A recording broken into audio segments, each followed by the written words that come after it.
ದಿನಗಳ ಹಿಂದೆ ಇಡಿ ಅವರು ಅರವಿಂದ್ ಕೇಜ್ರಿವಾಲ್ ಅವರನ್ನು ಏನು ಬಂಧಿಸಿದ್ದಾರೆ ಅದು ಅಕ್ರಮ ಮತ್ತು ಅನ್ಯಾಯ.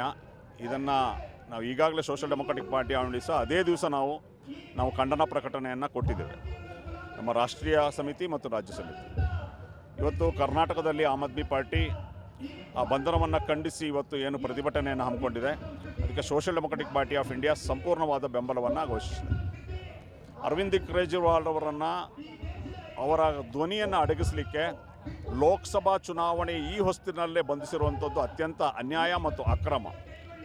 ಇದನ್ನು ಯಾಕೆ ಬಂಧಿಸಿರೋದೆ ಅಂತ ಹೇಳಿಕೊಂಡು ಕರ್ನಾಟಕದ ಮತ್ತು ದೇಶದ ಜನತೆ ಅರ್ಥ ಮಾಡ್ಕೊಳ್ಬೇಕು. ಯಾಕೆಂದರೆ ಈಗ ಚುನಾವಣೆಯ ಸಂದರ್ಭ ಇದೆ. ಚುನಾವಣೆ ಸಂದರ್ಭದಲ್ಲಿ ಅರವಿಂದ್ ಕೇಜ್ರಿವಾಲ್ ಅವರು ಏನು BJPಯ ಏನು ಅಕ್ರಮ ಇರ್ಬೋದು, ಭ್ರಷ್ಟಾಚಾರ ಇರ್ಬೋದು, ಎಲೆಕ್ಟ್ರಲ್ ಬಾಂಡ್ಗಳಿರ್ಬೋದು, ಸಮರ್ಥವಾಗಿ ಜನರಿಗೆ ಹೇಳಬಲ್ಲರು ಮತ್ತು ಇಂಡಿಯಾದ ಒಂದು ಪಾರ್ಟ್ನರ್ ಆದ ಕಾರಣ ಇಂಡಿಯಾ ಅಲಯನ್ಸ್ನ ಸ್ಟೇಜ್ನಲ್ಲೂ ಕೂಡ ಇವರು ಮಾತಾಡ್ಬೋದು.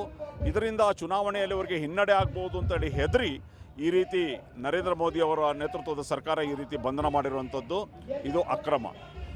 ಮತ್ತು ಇವತ್ತು ಏನು ಅವರು 100 ಕೋಟಿ ರೂಪಾಯಿ ತಗೊಂಡಿದ್ದಾರೆ ಅಂತ ಏನು ಆರೋಪ ಮಾಡ್ತಾ ಇದ್ದಾರೆ, ಇದು ಆರೋಪ ಮಾತ್ರ. ಕೇವಲ 4 ಜನ ಅಪ್ರೂವರ್ ಆಗಿದ್ದಾರೆ. ಅವರ ಸ್ಟೇಟ್ಮೆಂಟ್ನ ಮೇಲೆ ಇವರು ಹೇಳ್ತಾರೆ ಯಾವುದೇ ಆಧಾರ ಇಲ್ಲ, ಯಾವುದೇ ಸೀಸ್ಗಳು ನಡೆದಿಲ್ಲ, ಯಾವುದೇ ಆಧಾರ ಇಲ್ಲ. ಗೋವಾದಲ್ಲಿ ಚುನಾವಣೆಯಲ್ಲಿ ಖರ್ಚು ಮಾಡಿದ್ದಾರೆ ಅಂತ ಹೇಳ್ತಾರೆ. ಗೋವಾದಲ್ಲಿ ಚುನಾವಣೆಯಲ್ಲಿ ಖರ್ಚು ಮಾಡಿದರೆ ಚುನಾವಣಾ ಆಯೋಗ ಏನು ಸತ್ತೋಗಿತ್ತ? ಚುನಾವಣಾ ಆಯೋಗ ಇರಲಿಲ್ವಾ? ಚುನಾವಣೆ ನಡೆದು ಎಷ್ಟು ಕಾಲ ಆಯಿತು?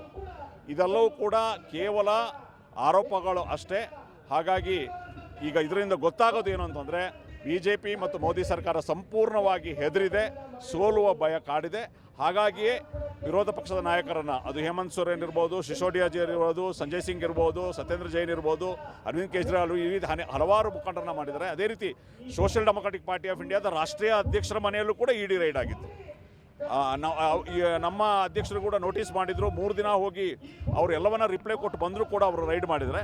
ಅಂದರೆ ಪ್ರತಿಪಕ್ಷಗಳನ್ನು ಹತ್ತಿಕ್ಕುವಂಥ ಕೆಲಸವನ್ನು ಮಾಡ್ತಿದ್ದಾರೆ. ಇದನ್ನು ನಾವು ಖಂಡಿಸ್ತೇವೆ ಮತ್ತು ಅರವಿಂದ್ ಕೇಜ್ರಿವಾಲ್ ಅವರ ಬಿಡುಗಡೆಗಾಗಿ ನಾವು ಒತ್ತಾಯಿಸ್ತೇವೆ ಮತ್ತು ಆಮ್ ಆದ್ಮಿ ಪಾರ್ಟಿಯ ಈ ಹೋರಾಟದಲ್ಲಿ ನಾವು SDP ಸದಾ ಬೆಂಬಲವಾಗಿ ನಿಲ್ತೇವೆ.